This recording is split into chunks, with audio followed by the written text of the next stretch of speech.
Dalam video ini saya akan menjelaskan tentang bagaimana cara menginterpretasikan hasil olah data dengan uji stasionaritas data pada metode VAR melalui bantuan software Axios. Nah, adapun dalam menginterpretasikan uji stasionaritas data, nilai yang perlu kita lihat dan kita bandingkan adalah nilai ADF atau Augmented Digital dengan nilai kritis McKinnon. Nah, dalam analisis ini saya menggunakan 12 variabel. Kita akan menginterpretasikannya satu persatu. Variabel pertama adalah angkatan kerja. Dalam tahap level, kita dapat melihat bahwa nilai ADF dari angkatan kerja adalah sebesar 1,65, sedangkan nilai kritisnya adalah sebesar 3,57. Hal ini menandakan bahwa nilai ADF lebih kecil dari nilai kritisnya. Maka disimpulkan bahwa pada tahap level data angkatan kerja tidak stasioner. Agar data ini stasioner, maka kita dapat menciptakan variabel baru dengan cara first difference atau disebut dengan D angkatan kerja. Nah, dalam first difference kita lihat bahwa nilai ADF adalah sebesar 6,81, yaitu lebih besar dari nilai kritisnya yang sebesar 3,57. Maka variabel angkatan kerja stasioner pada first difference. Kemudian variabel yang kedua adalah capital adequacy ratio atau CAR. Dalam tahap level sama saja dengan angkatan kerja, ternyata nilai ADF-nya lebih kecil dari nilai kritisnya, yaitu 3,16 lebih kecil dari 3,57. Maka kita lanjutkan pada first difference.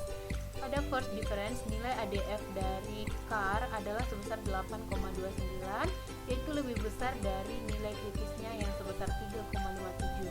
Maka variabel CAR stasioner pada tahap first difference. Selanjutnya adalah variabel ekspor. Variabel ekspor dalam tahap level ternyata nilai ADF-nya lebih kecil, yaitu 2,05 dari nilai kritisnya yaitu 3,57. Maka kita lanjutkan pula pada first difference. Berikut adalah hasil dari first olah data pada tahap first difference. Kita lihat bahwa nilai ADF dari ekspor sudah sebesar 7,01 dan lebih besar dari nilai kritisnya yaitu 3,57. Selanjutnya adalah variabel gross domestic product atau GDP. Pada tahap level ternyata nilai ADF-nya masih lebih kecil dari nilai kritisnya yaitu 3,52, lebih kecil dari 3,61. Maka kita lanjutkan pada first difference. Pada first difference ternyata nilai dari ADF masih tetap lebih kecil dari nilai kritisnya yaitu 2,61, lebih kecil dari 3,61. Maka dilanjutkan lagi uji pada tahap second difference atau disebut dengan GDP 2. Dalam tahap ini kita lihat bahwa nilai ADF sudah sebesar 19,56, yaitu lebih besar dari nilai kritisnya yang hanya sebesar 3,61. Maka variabel GDP stasioner pada second difference. Variabel kelima adalah government atau disingkat dengan GOV. Pada tahap level ternyata nilai ADF masih lebih kecil dari nilai kritisnya yaitu 1,76, lebih kecil dari 3,61. Sedangkan pada tahap first difference masih tetap saja nilai ADF masih lebih kecil yaitu 1,14 dibandingkan nilai kritisnya yang sebesar 3,61. Maka demikian dilanjutkan lagi pada tahap second difference. Kita lihat dari hasil second difference ternyata nilai ADF sudah lebih besar yaitu sebesar 12,58 dibandingkan dengan nilai kritisnya yang hanya sebesar 3,6. Variabel keenam adalah inflasi atau disingkat dengan INF. Pada tahap level, nilai ADF masih lebih kecil dari nilai kritisnya yaitu 3,25, lebih kecil dari 3,57. Dilanjutkan uji pada first difference atau disebut dengan D inflasi. Nilai ADF-nya ternyata sudah lebih besar yaitu 7,61, lebih besar dari nilai kritisnya yang sebesar 3,57. Maka variabel inflasi stasioner pada first difference. Kemudian variabel investasi atau disebut dengan INV pada tahap level, ternyata kita lihat nilai ADF lebih kecil dari nilai kritisnya, yaitu 1,91 lebih kecil dari 3,57. Kemudian dilanjutkan uji pada first difference dan nilai ADF sudah lebih besar daripada nilai kritisnya, yaitu 5,92 lebih besar dari 3,57. Maka variabel investasi stasioner pada first difference. Variabel ke-8 adalah jumlah uang beredar atau disingkat dengan JUB. Kita lihat bahwa dalam tahap level ternyata nilai ADF masih lebih kecil dari nilai kritisnya, yaitu 1,74 lebih kecil dari 3,57. Maka dilanjutkan uji pada first difference disebut dengan DJUB.